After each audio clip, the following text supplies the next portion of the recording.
J.D. Vance joined this conference to discuss security and normally meant threats to our external security.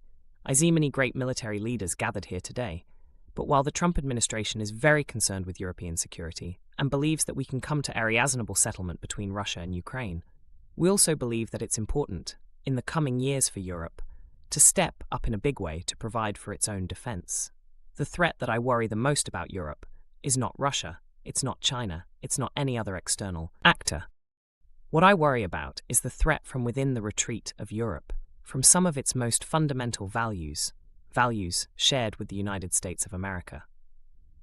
Now, I was struck that a former European commissioner went on television recently and sounded delighted that the Romanian government had just entire election. He warned that if things don't go to plan, the very same thing could happen in Germany too.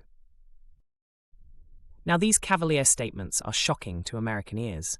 For years, we've been told that everything we fund and support is in the name of our shared democratic values. Everything from our Ukraine policy to digital censorship is as a defense of democracy. But when we see European courts cancelling elections and senior officials threatening to cancel others, we ought to ask whether we're holding ourselves to an appropriately high standard. Assay yourselves, because if fundamentally believe that we're on the same team, we must do more than talk about democratic values, we must live them now within living memory of many of you in this room. The Cold War positioned defenders of democracy against much more forces on this continent. Consider the side in that fight that censored dissidents, that closed churches, that cancelled elections were the good guys, certainly not. And thank God they lost the Cold War. They lost because they neither valued nor respected all of the extraordinary blessings of liberty, the freedom to surprise, to make mistakes, to invent, to build.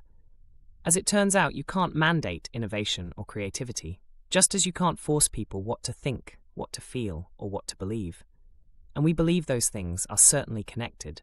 Unfortunately, when I look at Europe today, sometimes not so clear what happened to some of the Cold War's winners.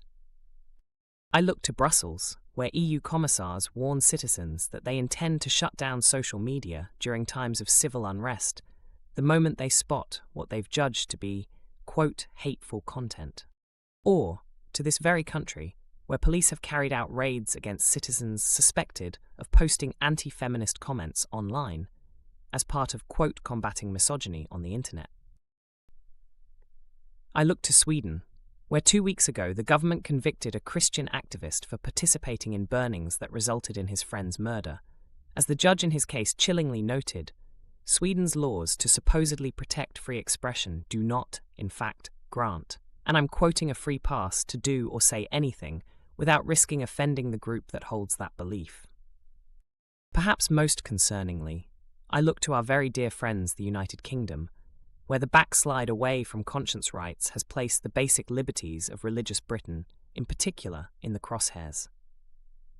A little over 2 years ago, the British government charged Adam Smith Connor, a 51-year-old physiotherapist and an army veteran, with the heinous crime of standing 50 from an abortion clinic and silently praying for 3 minutes. Not obstructing anyone, not interacting with anyone, just silently praying on his own after British law enforcement spotted him and demanded to know what he was praying for. Adam replied simply, it was on behalf of the unborn son, and his former girlfriend had aborted years before. Now the officers were not moved. Adam was found guilty of breaking the government's new buffer zones law, which criminalizes silent prayer and other actions that could influence a person's decision within 200 meters of an abortion facility. He was sentenced to pay thousands of pounds in legal costs to the prosecution.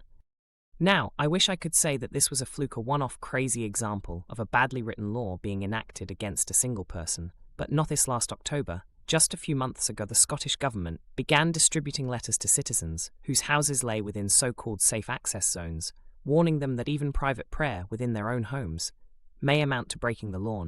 Actually, the government urged readers to report any fellow citizens guilty of thought crime. In Britain and across Europe, free speech is in retreat in the interest of truth. I will admit that sometimes the loudest voices for censorship have come not from within Europe, but from within my own country, where the prior administration threatened and bullied social media companies to censor so-called misinformation, like, for example, the idea that had likely leaked from a laboratory in China.